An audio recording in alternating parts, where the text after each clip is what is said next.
यानी कि यदि अगर आप किसी भी तरह का आपका लोन क्यों ना हो, सिक्योर्ड हो, अनसिक्योर्ड लोन हो, अगर आप उसकी पेमेंट नहीं करते हैं तो बैंक या एनबीएफसी कंपनी आपकी प्रॉपर्टी को जब्त कर सकती है। नमस्कार दोस्तों, welcome back to our channel money solutions. जैसा कि आप लोग जानते हैं कि इस कोरोना वायरस की वजह से लगभग 90% ऐसे बोरोवर हैं जो अपने लोन ईएमआई को पेमेंट नहीं कर रहे हैं, चाहे सिक्योर हो अनसिक्योर हो।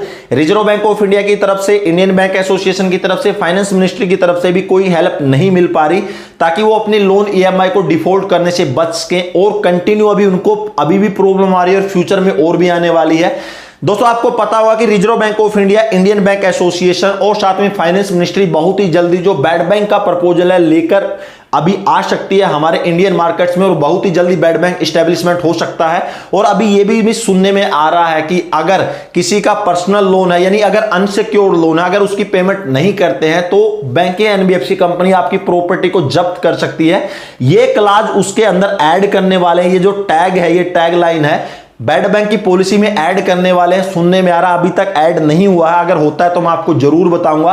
अगर दोस्तों ये जो क्लोज है अगर ऐड हो जाता है तो जितने भी बोरोवर है उनकी प्रॉब्लम और ज्यादा बढ़ सकती है, क्योंकि अनसिक्योर्ड लोन में भी प्रॉपर्टी है जब्त हो सकती है। लेकिन दोस्तों उससे बड़ी आज के समय में प्रॉब्लम आ रखी है कि जिन्होंने सिक्योर्ड लोन ले रखे हैं, जिनका होम लोन है, किसी का व्हीकल लोन है, किसी का गोल्ड लोन है, या कुछ ऐसा लोन है कि आपने बैंक को कुछ चीज गिरवी रख के लोन लिया है, उनकी प्रॉब्लम अभी और भी ज्यादा बढ़ रही है। क्योंकि रिजर्व बैंक ऑफ इंडिया और जो दूसरे इंडियन बैंक एसोसिएशन के साथ मिलकर दो तरह से अभी सिक्योर्ड लोन को रिकवर करें। पहला दोस्तों सरफेसी एक्ट के द्वारा, दूसरा जो एआरसी है यानी एसेट रिकंस्ट्रक्शन कंपनियां हैं जो हमारी मार्केट में, उसके द्वारा इन दो जो तरह के मेन जो फॉर्मूले हैं इनसे लोन रिकवर किए जा रहे हैं। और आप लोगों को भी अगर कोई सिक्योर्ड लोन है तो आपको भी नोटिस मिलने स्टार्ट हो गए होंगे।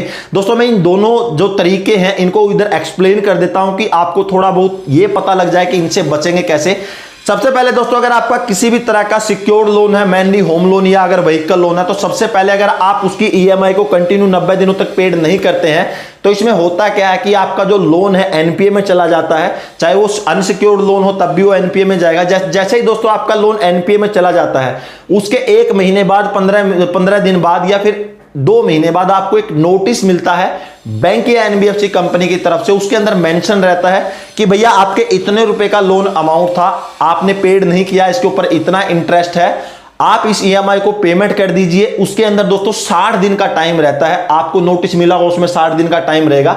यानी कि जैसे ही आपका एनपीए में चला जाता है लोन, उसके बाद जो आपको नोटिस मिलता है उसके अंदर 60 दिन का आपको टाइम दिया जाता है कि 60 दिन में या तो पेमेंट कर दीजिए, नहीं तो जो सरफेसी एक्ट है उसके अंतर्गत हम आगे की कार्रवाई करेंगे।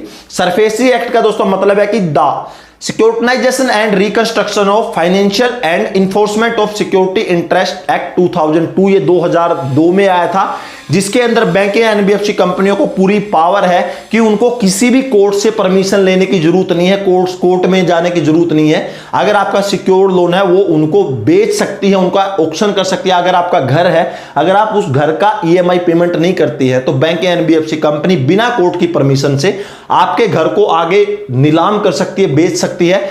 जैसे ही दोस्तों नोटिस मिल जाता है, अगर उसमें 60 दिन का टाइम दिया गया है, अगर उस 60 दिन के अंदर आप अपने लोन ईएमआई को पेमेंट कर देते हैं या फिर आप बैंक के साथ कम्युनिकेट कर लेते हैं, बैंक के साथ आपकी बातचीत हो जाती है, तो बात उधर ही रफा दफा हो जाती है, बैंक आगे की कार्रवाई नहीं करता। लेकिन अगर 60 दिनों के अंदर आप मना कर देते हो कि मैं पेमेंट नहीं करता हूं, ना ही आप बैंक के साथ कम्युनिकेट करते हैं, तो उसके बाद क्या होता है दोस्तों, आपको 60 दिन ये टाइम रहता है। उस 60 दिन के बाद आपको एक और नोटिस मिलता है बैंक की तरफ से, जिसके अंदर रहता है कि भैया हमने पहले आपको नोटिस दिया था, उस नोटिस में 60 दिन का टाइम दिया था, आपने उस 60 दिन में कुछ नहीं किया है, पेमेंट नहीं किया, ना ही बैंक से कम्युनिकेट किया। तो इधर जो 60 दिन के बाद जो सेकंड नोटिस आपको मिलेगा उसमें आपकी पूरी अमाउंट रहेगी, साथ में जिसके ऊपर आपका लोन है, यानी अगर आपका घर का लोन है उसकी डिटेल रहेगी, साथ में उसमें यह भी मेंशन रहेगा कि भैया ये जो घर है या जो गाड़ी है, यानी जो भी कोलेट्रल है आपने गिरवी रखा है लोन लेते वक्त, इसको हम बेच देंगे। उसमें डेट रहेगी कि इतने तारीख को हम नीलाम करेंगे, उस जगह पर ऑक्शन होगा, इतने रुपए हमने इसकी स्पॉट प्राइस रखी है। तो उसमें पूरा मेंशन रहेगा कि पूरी डिटेल रहेगी कि भैया इतने तारीख को हम फाइनल आपका घर बेच देंगे। उसमें भी दोस्तों 30 दिन का टाइम रहता है, यानी 60 दिन वो, 30 दिन ये, 90 दिन एनपी, यानी टोटल कितना हो गया 180 डेज। यानी अगर उस 30 दिन के अंदर भी अगर आप बैंक के साथ सेटल करते हैं या फिर उसका लोन को पेमेंट करते हैं तो उधर बात खत्म हो जाती है। अगर उस 30 दिन के अंदर भी आप पेमेंट नहीं करते तो फाइनली बैंक दिए गए टाइम पर आपके घर को, आपकी गाड़ी को ऑक्शन कर देती है, नीलाम कर देती है, और जो पैसा उस नीलामी से आएगा उससे लोन की रिकवरी करती है। तो दोस्तों ये रहता है सरफेसी एक्ट का पूरा प्रावधान। अगर जो घर नीलाम किया है, अगर उसकी अमाउंट लोन की अमाउंट से कम रहती है तो बैंक फिर वो बची हुई अमाउंट रिकवर करेगा, अगर वो सेम रहती है तो खत्म, और अगर ज्यादा अमाउंट में घर बिकता है तो बचा हुआ अमाउंट आपको दे देगा। इधर सरफेसी एक्ट फिनिश हो जाता है। लेकिन दोस्तों अभी प्रॉब्लम क्या है कि बैंक या NBFC company directly SARFAESI act को इंप्लीमेंट नहीं कर रही है, क्योंकि आपको पता है कि बैंक, अगर मान के चलिए आपने स्टेट बैंक ऑफ इंडिया से होम लोन लिया है तो एसबीआई आपके घर पर बार बार नहीं आएगा लोन के पैसे मांगने के लिए, क्योंकि एसबीआई की इमेज भी खराब होती है।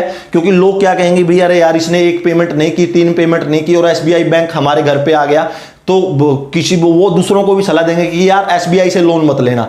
तो दोस्तों अभी क्या करते हैं बैंक या एनबीएफसी कंपनी की, जो अगर आप लोन डिफॉल्ट करते हैं, एनपीए हो जाते हैं, तो वो डायरेक्टली सरफेसी एक्ट आपके ऊपर एप्लीकेबल नहीं करती, वो एआरसी कंपनियों को आपका लोन आगे फॉरवर्ड कर देते हैं। एआरसी कंपनियां दोस्तों क्या होती है, एसेट रिकंस्ट्रक्शन कंपनियां। ये मार्केट में इनका कंपनियों का कोई वजूद नहीं रहता है। अगर इनकी कोई बेइज्जती भी करे, इनकी इज्जत भी करे, इनका नाम खराब हो, इनको कोई फर्क नहीं पड़ता। एआरसी कंपनी कोई वैल्यू नहीं रहती मार्केट में, इसलिए वो बार बार आपके घर पर विजिट करेंगे कि भैया पेमेंट कर दीजिए। आपने देखा होगा कि अगर आप लोन की एक पेमेंट मिस कर देते हैं तो अगले 2 दिन या 3 दिन बाद ही कोई घर पर आपको विजिट करता है, तो वो रहता है एआरसी कंपनियां या आरसी कंपनियां, रिकंस्ट्रक्शन कंपनियां।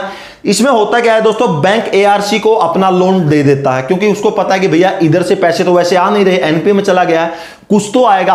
और एआरसी कंपनियों को क्या बेनिफिट है कि जितने रुपए का आपका लोन था, उस लोन का टोटल अमाउंट का कुछ शेयर है जो बैंक या एनबीएफसी कंपनी एआरसी कंपनी को दे देते हैं। यानी इधर बैंक का भी बेनिफिट है और एआरसी का भी।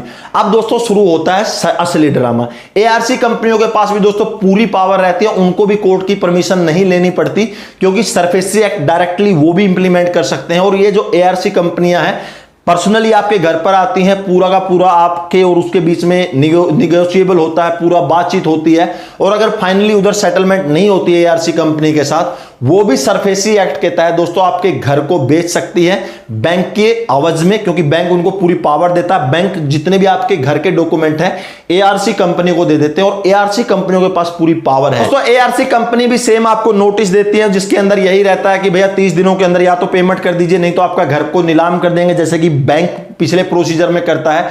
तो इधर एआरसी कंपनी अभी सबसे बड़ी प्रॉब्लम, क्योंकि बैंक या NBFC company directly SARFAESI act नहीं लेके आ रही, वो एआरसी कंपनियों को आपका लोन ट्रांसफर कर रही है। और एआरसी कंपनी को तो आपको पता है दोस्तों, जो रिकवरी एजेंट हैं कितने गंदे हैं, किस तरह से बिहेव करते हैं। तो फाइनली दोस्तों मैं आपको यही सलाह दूंगा, जो दूसरे लोग बोलते हैं कि कुछ नहीं फर्क पड़ता, लेटर आते जाते हैं, लीगल नोटिस आ गया। अगर आपका सिक्योर्ड लोन है और अगर आपको सरफेसी एक्ट या फिर enforcement of security interest section 13 के तहत अगर आपके पास नोटिस आया है, तुरंत बैंक से कम्युनिकेट कीजिएगा, बैंक के साथ आप बातचीत कीजिएगा, उस मामले को सेटल कर लीजिएगा। क्योंकि अगर आगे बढ़ जाता है मामला, एआरसी कंपनियों तक चला जाता है, तो फाइनली दोस्तों बरोबर को ही प्रॉब्लम होती है, बैंक या एआरसी को कोई प्रॉब्लम नहीं होती। अगर आपके पास भी नोटिस आया दोस्तों, तुरंत बैंक के पास जाइए या बैंक से कांटेक्ट कीजिए और अपने मामले को सेटल कीजिए। दोस्तों नेक्स्ट वीडियो में लेके आ रहा हूं अनसिक्योर्ड लोन पर, कि अगर आप अनसिक्योर्ड लोन नहीं भरते हैं तो क्या बैंक या एनबीएफसी कंपनी आपकी प्रॉपर्टी अटैच कर सकती है, या फिर क्या क्या एक्शन ले सकती है, नेक्स्ट वीडियो में पूरा कवर करेंगे। फाइनली दोस्तों ये वीडियो आपको कैसी लगी, अगर अच्छी लगी तो लाइक कीजिएगा, कोई कमेंट है तो कमेंट सेक्शन में कमेंट कीजिएगा, और इसी तरह से फाइनेंशियल टॉपिक पर नॉलेज पाने के लिए चैनल सब्सक्राइब कीजिए। तो दोस्तों फिर मिलेंगे, तब तक के लिए जय हिंद, वंदे मातरम।